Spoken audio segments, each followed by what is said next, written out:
There are names that, decades after a person's death, still send a chill down the spine. Ilse Koch is associated with one of the cruelest stories of the 20th century. She became infamous as the wife of the commandant of Buchenwald, and as the woman who, according to many witnesses, selected tattooed prisoners so that SS doctors would kill them and keep their skin. This collection of tattooed skins fueled the legend of human lampshades and turned Ilse into a symbol of humankind's capacity to turn bodies into objects. The nickname she was given, the Bitch of Buchenwald, reflects the mix of fear and contempt she inspired among the inmates. In a concentration camp where hunger, forced labor, and disease were part of daily life, Ilse Koch stood out for her presence, for her authority without rank, and for her capricious cruelty. She moved through the compound with an air of nobility, accompanied by her dogs, rode horseback in tailored uniforms, and watched from her terrace as prisoners writhed in agony in the quarry. When she inspected barracks, she demanded that inmates strip naked and amused herself by searching for striking tattoos.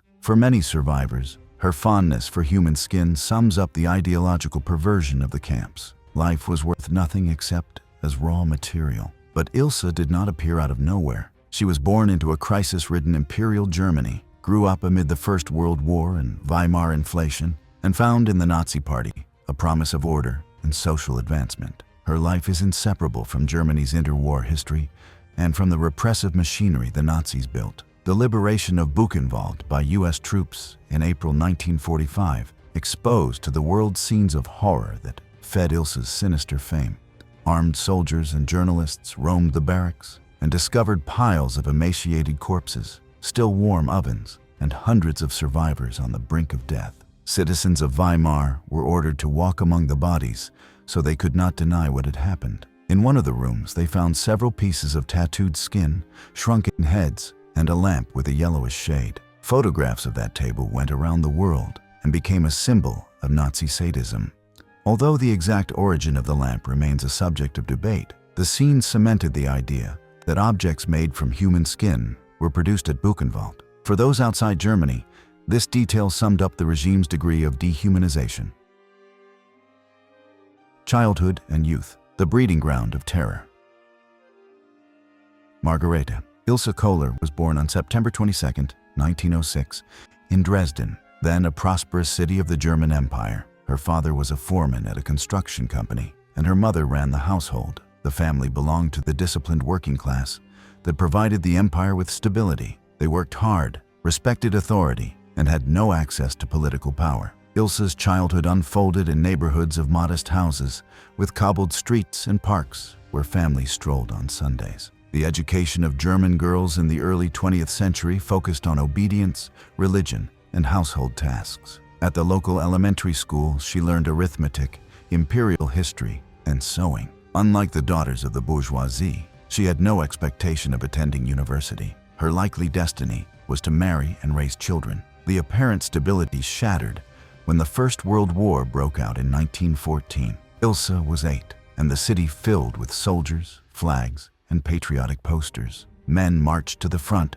while women remained to keep production going. As the war dragged on, meat and bread began to run short, and long queues became part of daily life. The 1918 defeat brought humiliation and the fall of the Kaiser. Ilse's adolescence took place during the convulsive years of the Weimar Republic. Hyperinflation, coups, street clashes between paramilitaries, and workers' demonstrations. In 1923, when she was 17, she witnessed banknotes losing value within hours and the price of bread multiplying over the course of a single day. The generation that lived through those years lost faith in democratic institutions and became receptive to radical rhetoric, promising the restoration of order and national pride. After finishing school, Ilse studied at a commercial school. There she learned accounting, typing, and shorthand, practical skills intended to secure an office job with no real prospects for promotion. Her first jobs were in cigarette factories and shops in Dresden. She sat at a desk, wrote invoices, and organized files.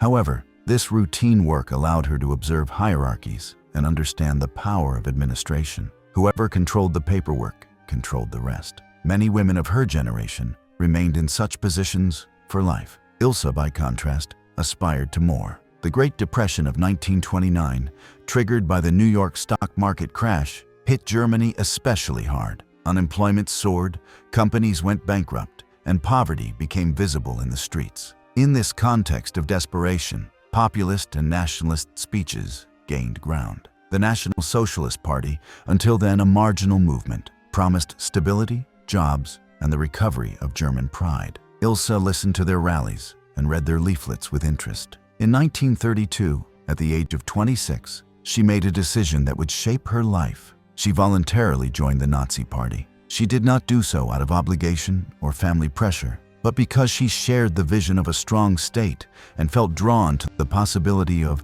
rising within a structure that presented itself as meritocratic. Women were not mere spectators in Nazism. The German Women's League and other organizations offered young women activities, uniforms, and a sense of belonging. For someone like Ilse, who sought to escape the mediocrity of her surroundings and valued order and discipline, Nazism offered an identity and a community. At party events, she met SS officers, the elite paramilitary organization that saw itself as the racial guard of the German people. She made contacts, attended meetings, and became a known activist in Dresden. Her ambition and efficiency as a secretary caught her superiors' attention, and they recommended her for posts in the party administration. Thus, her youth was marked by Germany's transformation and by her own path to power. Dresden, the city where Ilse was born, was known as the Florence on the Elbe for its Baroque architecture and vibrant cultural life. Theaters, museums, and music salons reflected a tradition of refinement.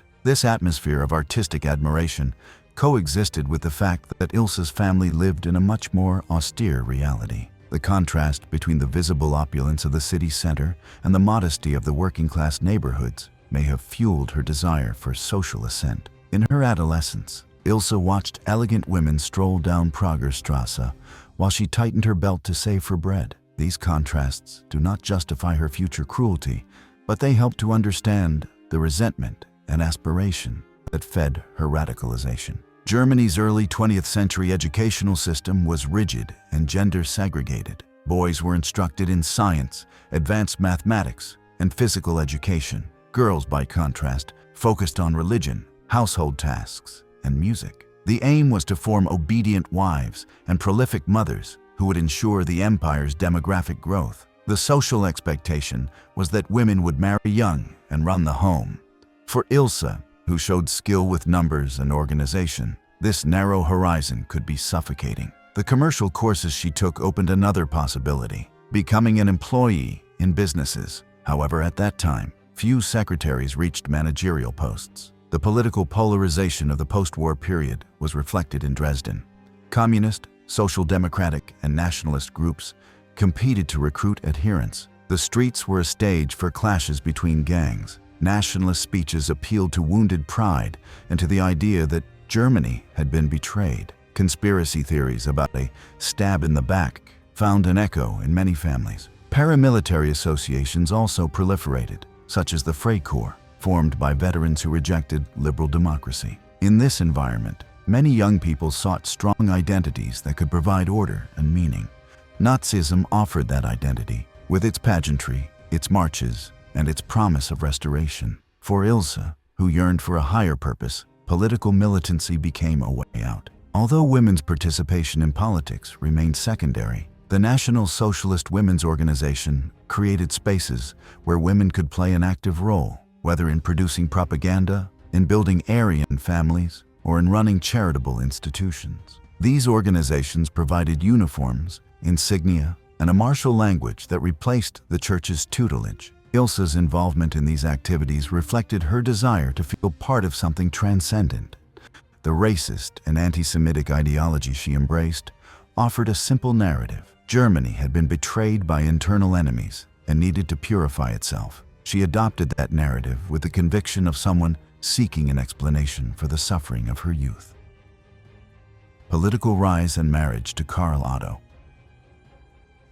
Early militancy in the Nazi Party opened to Ilse the door to circles of power that, given her social origin, she would never otherwise have accessed. In early 1934, at an SS gathering in Dresden, she met Karl Otto Koch. Koch was 9 years her senior, a First World War veteran, and a member of the SA before joining the SS. He had a checkered past. He had been convicted of fraud and embezzlement, but his brutality and his capacity to impose discipline made him useful to Heinrich Himmler's paramilitary force. His prior experience as a prison official made him an ideal candidate to administer concentration camps. A convenient alliance arose between them. He sought a loyal, ambitious wife who shared his ideology. She sought a quick path to the center of power. To marry an SS officer, Ilse had to undergo a rigorous process. The Central Office for Race and Resettlement examined her genealogy, her birth and health certificates, and verified that she had pure Aryan ancestry. There were medical inspections and interviews to ensure the couple conformed to the racial ideal.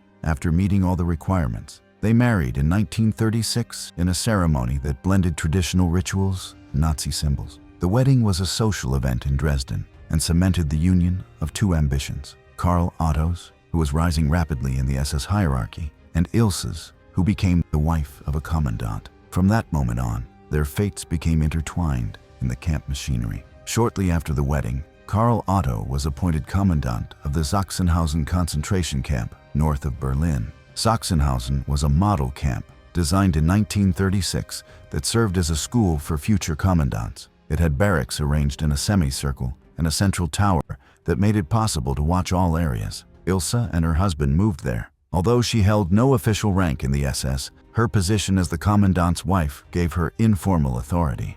She was hired as the camp's administrative secretary. She recorded prisoners' arrivals, filed records, drafted reports to Berlin, and took part in planning meetings with officers. She observed at first hand how forced labor was organized, how inmates were punished, and how deaths were reported. She learned to read the key indicators of repression: production figures, disciplinary reports, ration lists. That period in Sachsenhausen prepared her for the role she would later play. In 1937, Karl Otto Koch received a mission that would place him at the center of the concentration camp universe: to build and command a new camp in the Ettersberg Hills near Weimar. The project, which would come to be called Buchenwald, was to be larger and more versatile than Sachsenhausen. Its location in a remote forest would guarantee discretion and facilitate the control of prisoners. Ilse took an active part in the preparations. She reviewed plans, supervised the construction of the commandant's residence,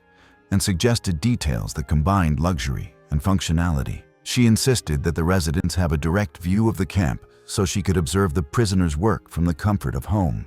She also proposed building an indoor riding arena, an expensive whim that she said would symbolize the elegance of the new order. The request was approved and would later become a symbol of waste and contempt for life. During the first months at Buchenwald, Ilse consolidated her authority. She arranged for trusted secretaries from Sachsenhausen to be transferred, set up a team of stenographers and translators, and surrounded herself with loyal female guards. She handled the correspondence with Berlin and the assignment lists for prisoners to the various work brigades. She began issuing orders directly to the guards. Many prisoners recalled that she walked through the facilities with a whip or riding crop, and that foremen snapped to attention as she passed. Her influence also extended to social matters. She organized receptions for officers, chose the menus, and ensured that the banquets reflected the grandeur of the regime. Each gesture reinforced the idea that she was not a mere companion, but a key cog in the system. The relationship between Ilse and Karl Otto was,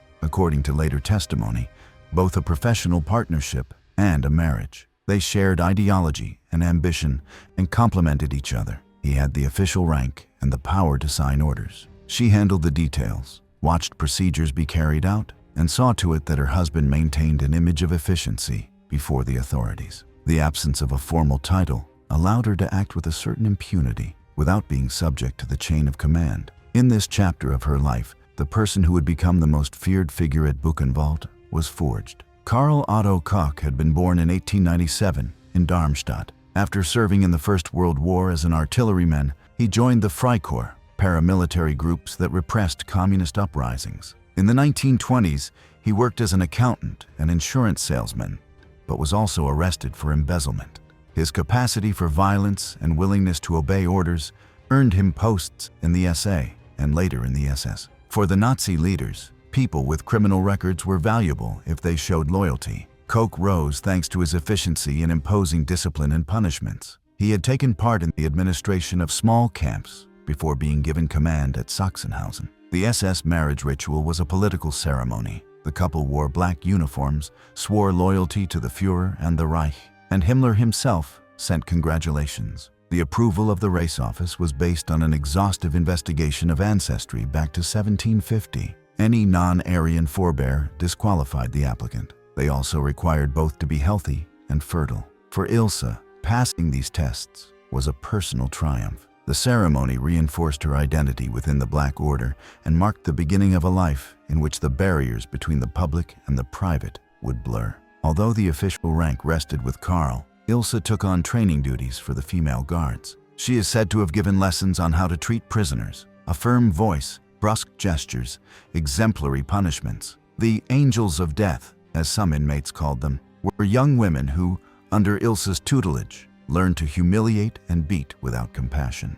This female corps was key to controlling sections of the camp, especially the areas housing women. Ilse supervised their work and assessed them by the severity they showed. She also intervened in promotions. She recommended those who demonstrated absolute obedience. In this way, she built a network of complicity that protected her within the system. The Koch family grew while they ran camps. Ilse had 3 children during the Sachsenhausen and Buchenwald years. The children lived in the residence and had nannies chosen from among the prisoners. Testimonies by former inmates recount scenes in which Ilse fed her children and, minutes later, went out onto the balcony to oversee punishments. The children's birthday parties featured cakes, games, and gifts obtained through looting. This coexistence of family life and horror shows how perpetrators could compartmentalize their roles. Motherhood did not soften the violence. On the contrary, Ilse instructed her children in Nazi ideology and taught them to despise the subhumans behind the wire. Beyond her administrative role, Ilse exercised symbolic influence. She ensured that the house was decorated with rural motifs, evoking the German Heimat, the ideal of roots and soil. She hung portraits of Hitler and Himmler in prominent places. She organized parties where Nazi hymns were sung and patriotic poems recited. At these gatherings, officers and their wives shared expensive drinks and lavish meals, while deportees died a few meters away. Ilse's closeness to power was reflected in her capacity to move resources. She requested food, drink, and dresses through connections with merchants in Weimar and Leipzig. Her proximity to the apparatus of plunder allowed her to wear the finest fabrics in times of rationing. Buchenwald, a luxury estate in the midst of horror.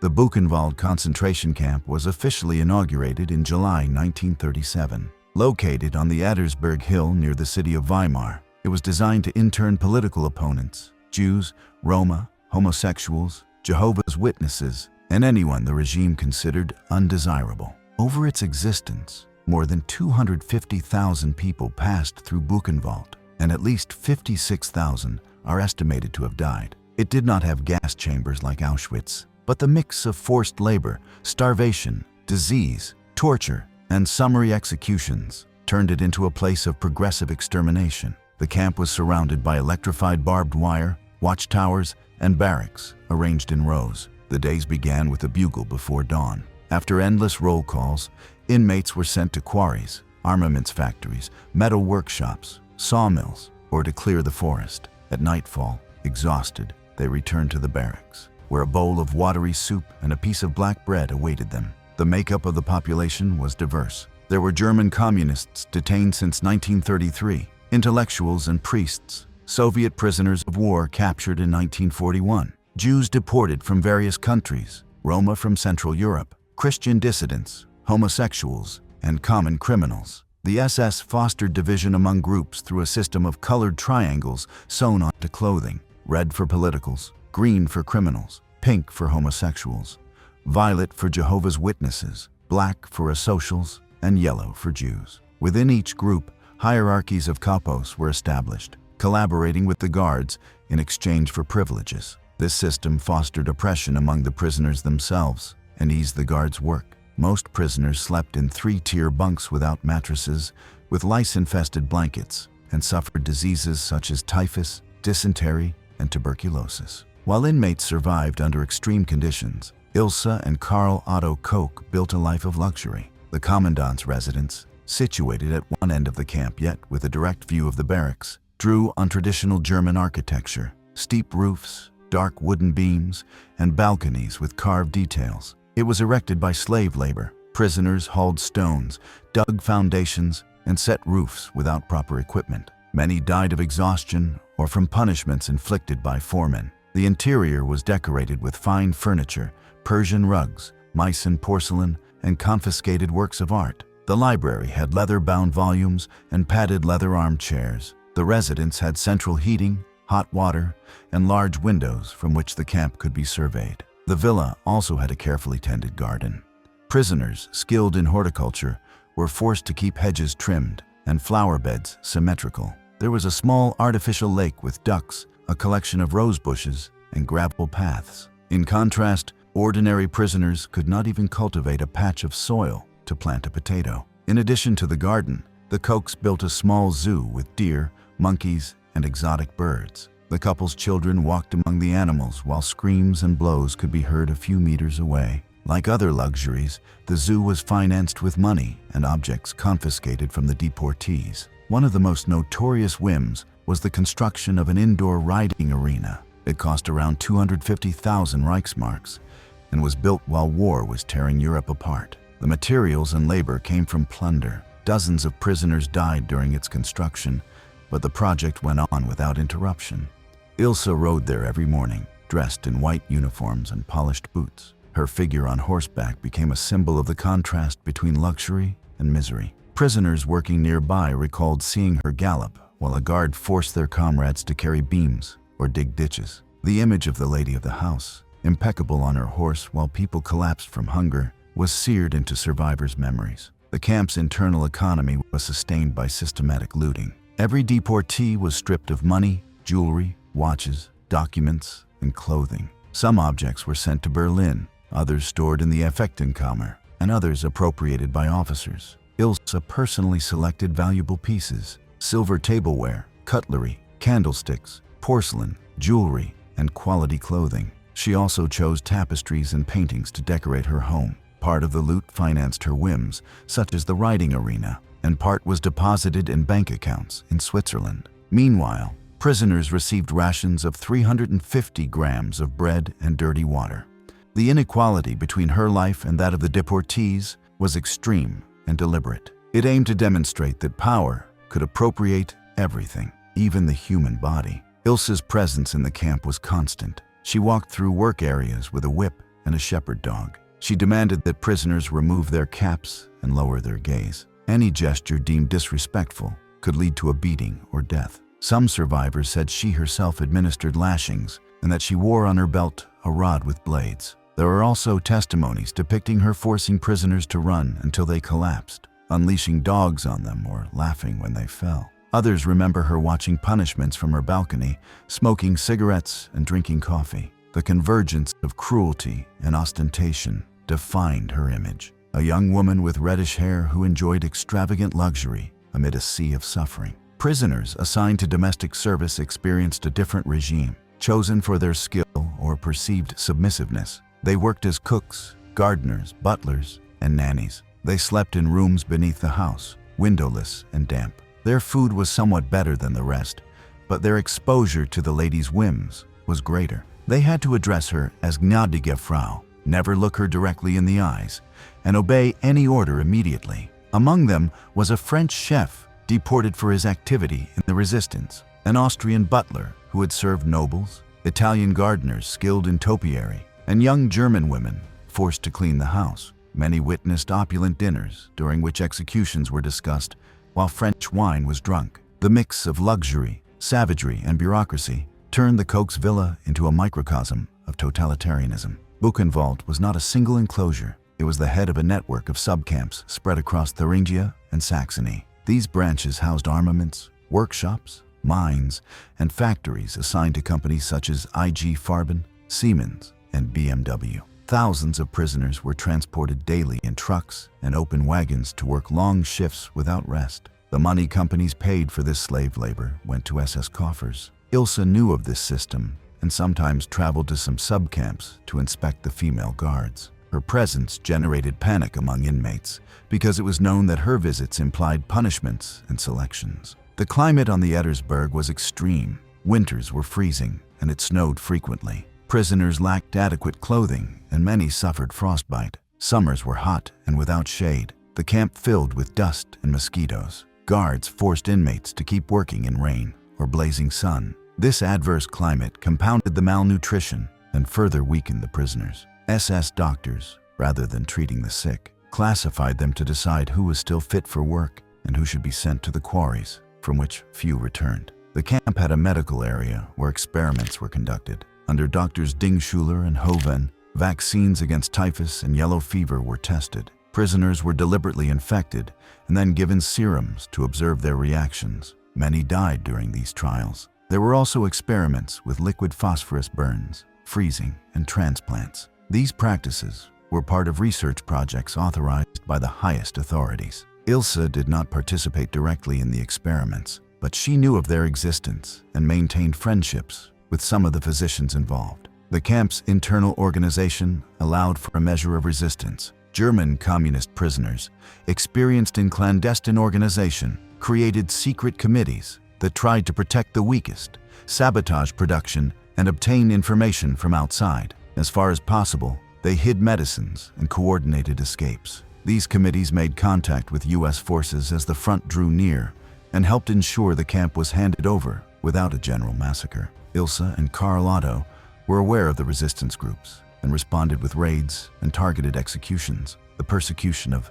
saboteurs was one of the pretexts for intensifying terror. Beyond forced labor, the camp had a twisted social life. The SS organized evening gatherings and shows for the staff and guests. Concerts with confiscated instruments, theatrical performances, and sporting events were held. Ilse acted as hostess. For these occasions, she had cakes prepared, acquired champagne, and hired prisoner musicians. Officers and their wives danced while, at the same time, prisoners were executed at the hanging ground. This simultaneity of entertainment and death was characteristic of the regime. The perpetrator's capacity to enjoy art while perpetrating atrocities bewilders historians, but it is well documented. The psychological impact of Buchenwald on prisoners was devastating. Many were marked for life by the screams of the tortured and the smell of the crematoria. The sight of well-dressed women and children playing a few meters from the barracks added another level of cruelty.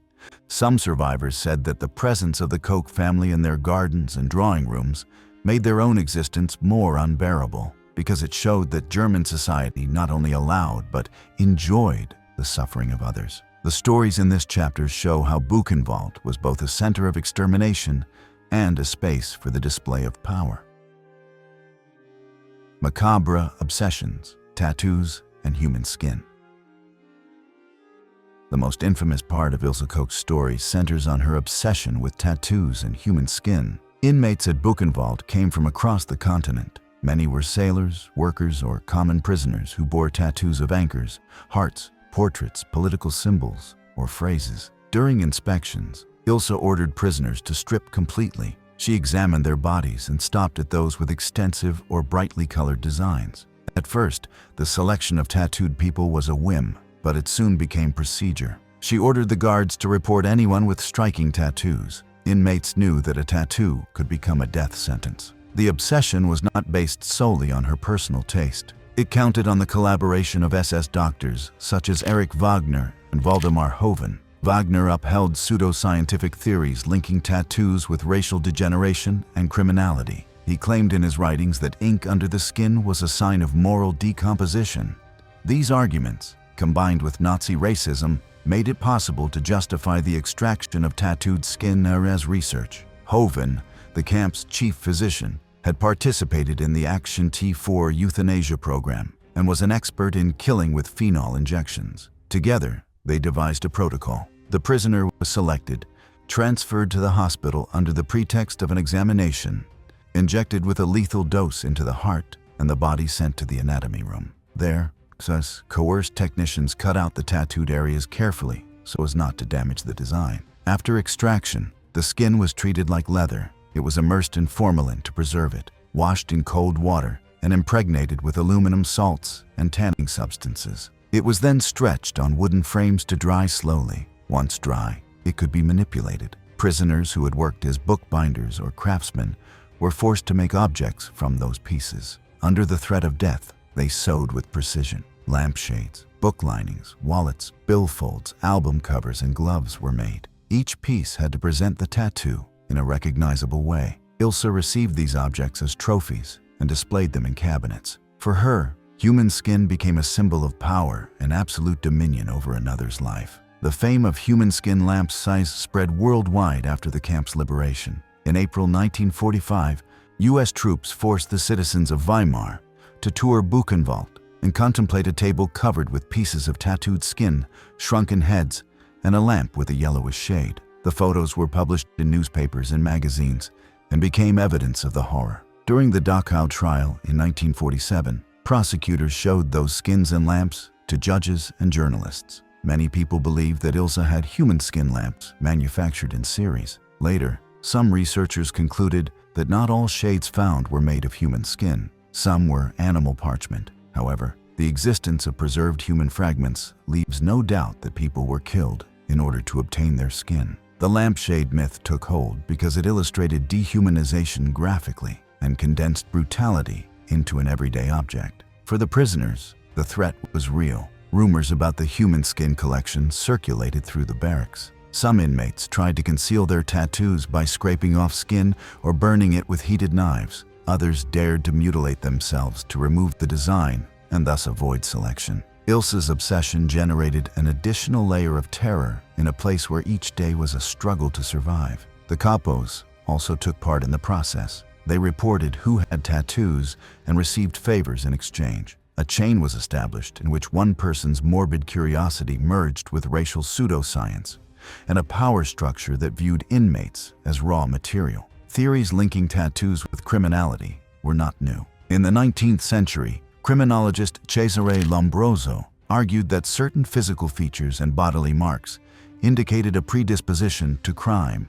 The Nazis revived these ideas to justify the persecution of degenerate people. The collaboration of doctors in selecting the tattooed shows how medicine was used as a tool of oppression. Physicians recorded and classified skins by theme: animals, mythological figures, names, political symbols. These records were justified as research to understand criminal psychology. In reality, they were inventories of murders. The process also required logistics. The identification of tattooed individuals had to coincide with times when the camp was not under external inspections. The extraction of skin demanded surgical instruments and preservatives that were obtained by diverting resources from the hospital. Forced artisans worked in hidden workshops. Some later testified that they had been forced to sew human skin and that the experience haunted them. Others said they refused and were sent to lethal labor details. The history of tattooed skins reveals the network of complicity without which a personal whim would not have been possible. Ilse's obsession left traces in collective memory. Even after the trials, newspapers and sensationalist books repeated the story of human skin lamps as proof of Nazi sadism. This account helped turn her into a symbol of absolute evil and overshadowed other forms of systematic violence, such as medical experiments on children, the execution of Soviet prisoners of war, or massive economic exploitation. Nevertheless, the disproportionate focus on skin objects is revealing. It shows how deeply society was shaken by the idea that someone could transform bodies into household ornaments. Human skin, which should be inviolable, became a commodity to satisfy the vanity of a woman who had embraced the ideology of racial supremacy. SS doctors involved in the extraction of tattoos developed catalogs describing the size, location, and theme of each design. They classified skins into categories such as maritime, religious, and erotic. These lists were kept in medical archives alongside photographs of prisoners before they were killed. Such documents were meant to give a brutal practice a veneer of scientific rigor. Some of these records were found by the Allies and used in the trials. They revealed a bureaucratic obsession with organizing crime. The cool description of a tattoo as anchor with mermaid on left arm, blue tones, good condition, conceals the fact that a person was sacrificed. Another macabre element found at Buchenwald was the shrunken heads. These pieces were unrelated to the South American Zanza tradition. They were the products of Nazi experiments. In the operating room, prisoners were decapitated. The skin was removed from the skull and treated with substances to shrink it. The result was a fist-sized head with recognizable features. They were kept as curiosities in jars, and some officers used them as paperweights. Ilse had at least one such head in her office. Defenders of the regime tried to justify these objects as medical material, but in reality, they had no scientific value. The logistics of obtaining tattooed skin included prior identification of designs. Guards and capos were instructed to inspect new arrivals thoroughly. If they found a large or aesthetically appealing tattoo, they recorded it. Some inmates tried to cover their tattoos with bandages or mud, but mandatory showers left them exposed. The prisoner was then separated from the group and taken to the infirmary. Doctors invented diagnoses to justify the intervention and avoid arousing suspicion among external supervisors. This process was kept secret so that the Gestapo would not interfere. Forced artisans who tanned the skin later described the material's texture and smell. They said that when treating human skin, a sweet, nauseating odor arose and clung to their hands for days. Many vomited at first and were whipped for showing weakness. The guards demanded high quality. If a glove came out uneven or a wallet showed visible seams, the artisan was punished. Some tried to sabotage the pieces by introducing defects as an act of resistance. On one occasion, a bookbinder hid a secret message inside a book bound with human skin. The message was discovered, and he was sent to the quarry, where he died. The lampshade myth was amplified by popular culture. In 1950, the American writer Kurt Vonnegut, who had been a prisoner of war in Dresden, mentioned lamps made of human skin in his novel Slaughterhouse-Five. Decades later, journalist Mark Jacobson published The Lampshade, a book investigating the origin of a lampshade, supposedly from a camp. He analyzed the material using DNA tests and confirmed that it was human skin. Its exact provenance could never be determined, but the story kept alive the question of how many such objects were produced. The macabre fascination with these artifacts reveals how, even after trauma, society sought concrete images to represent horror. Scandal and downfall, internal investigations, trials, and end.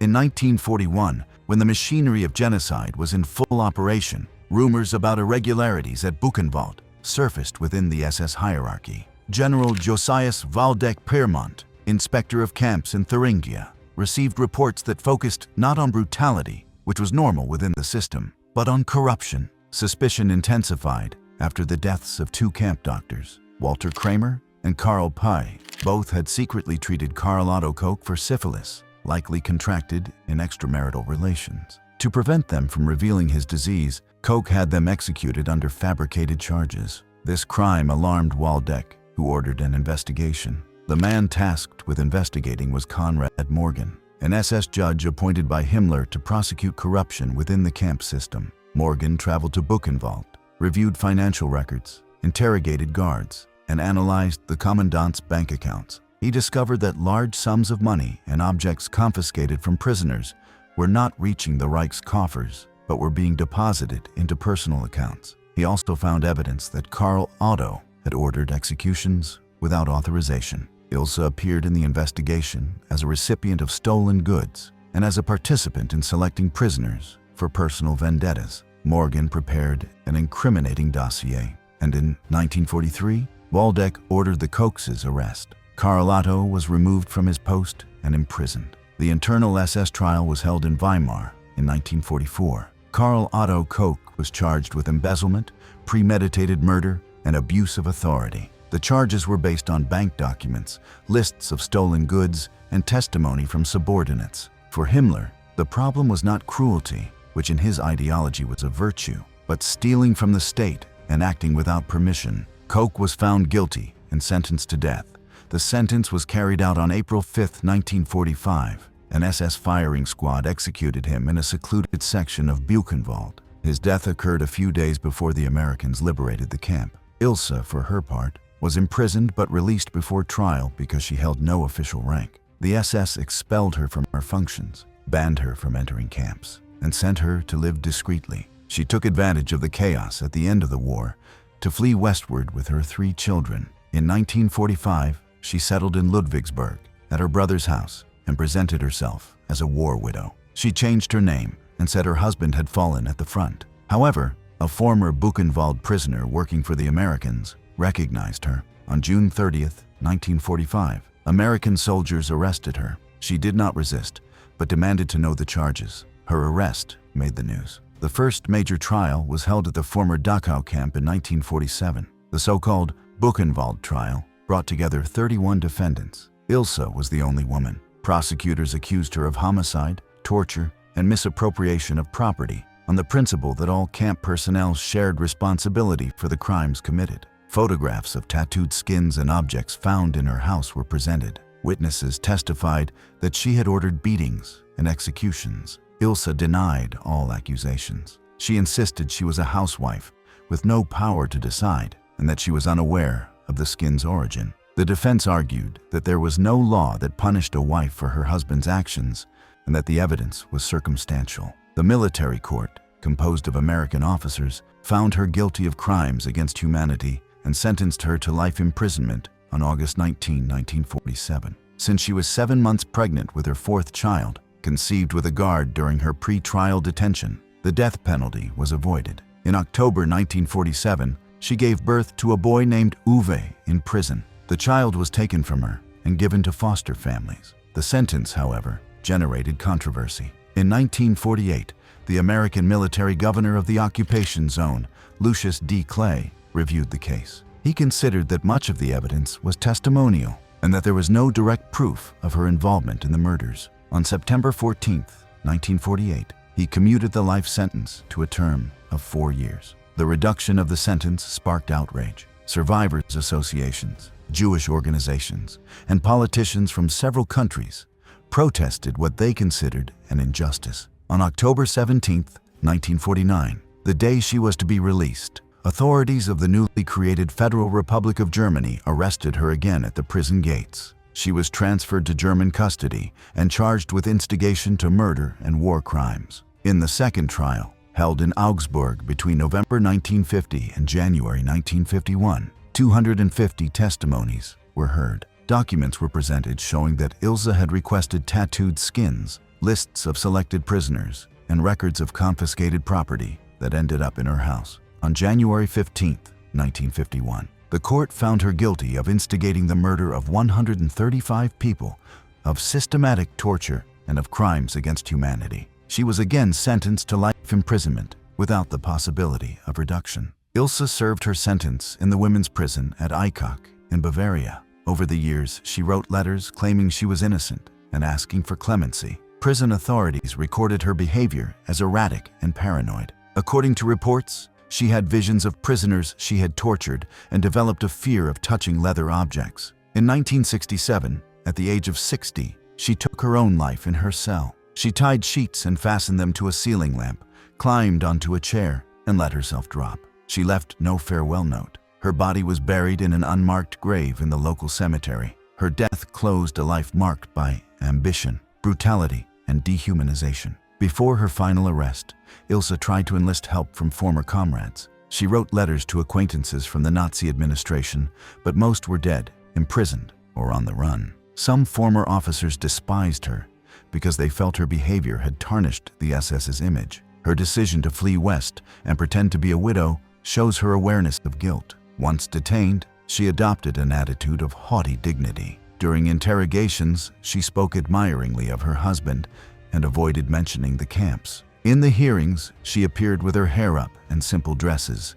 She bowed when the judges entered and kept her eyes fixed on the bench, except when witnesses pointed her out. The Dachau trial was characterized by a highly charged atmosphere. Witnesses, survivors of Buchenwald, recounted scenes of humiliation and beatings. One said that Ilse had made him undress to show his tattoo, had laughed, and then sent him to the hospital, from which his brother did not return. Another said he saw her laugh during a hanging. The American and British press reproduced these testimonies with sensational headlines. Ilse, from the dock, sometimes shook her head and at other times put her hands to her face. In one session, she shouted that she was pregnant and asked for compassion. The court merely took note, without allowing her cries to interrupt the proceedings. When Lucius D. Clay announced the commutation of the sentence, the reaction was immediate. Demonstrations were organized in New York, Paris, and Jerusalem. Camp survivors published open letters. Clay argued that military justice must be based on tangible evidence and could not convict on rumors. His decision reflects the tension between the desire for exemplary punishment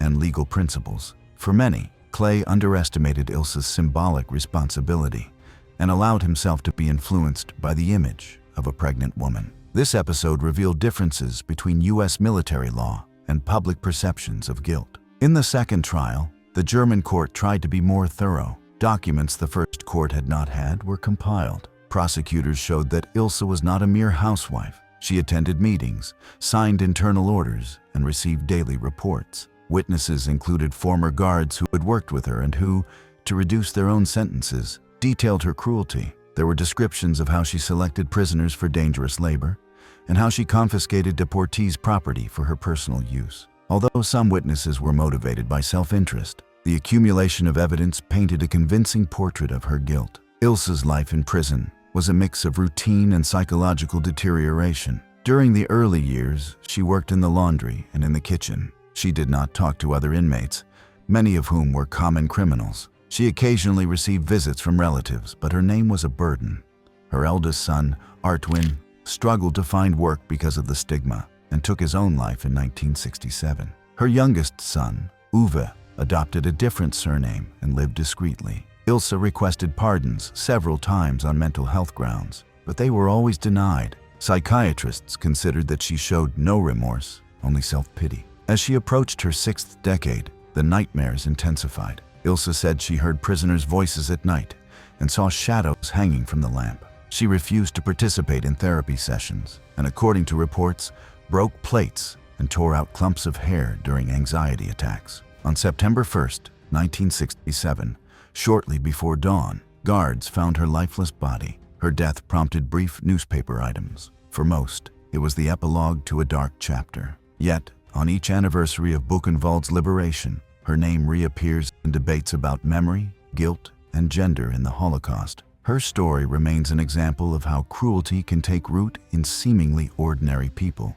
and how authoritarian structures allow those seeking personal advancement to become executioners. Another paradox of Buchenwald lay in its location in the Ettersberg forest, a place tied to German culture. On the same hill where barracks and crematoria were raised, Johann Wolfgang von Goethe had walked, written, and contemplated the landscape during the 18th century. The Nazi regime erected a death camp on a hill associated with the German Enlightenment. From the windows of the Koch residence, one could see Goethe's summer house turned into a munitions depot. This overlap of culture and barbarism symbolizes Germany's transformation under Nazism.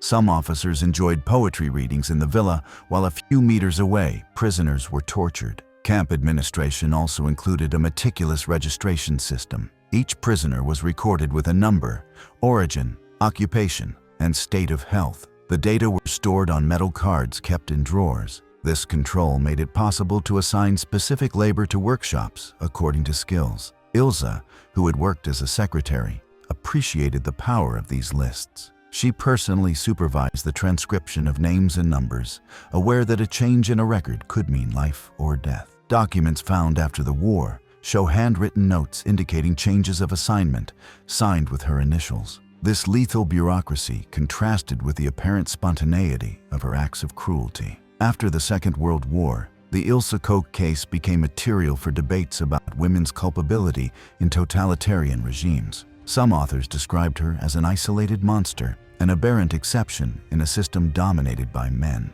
Others pointed out that her rise was possible because Nazism offered certain women spaces of power in exchange for absolute loyalty. The sensationalist press of the time exploited her image as a witch and bitch, terms laden with misogyny that sought to reconcile the horror of her acts with the expectation that women should be docile. Later historians, without excusing her, have emphasized that the sexual obsessions and nymphomania attributed to Ilse lacked documentary basis and were part of the demonization. Her figure thus serves to explore how societies construct villains and how gender influences that construction. Her children bore the stigma, and some changed their surnames to distance themselves from her history.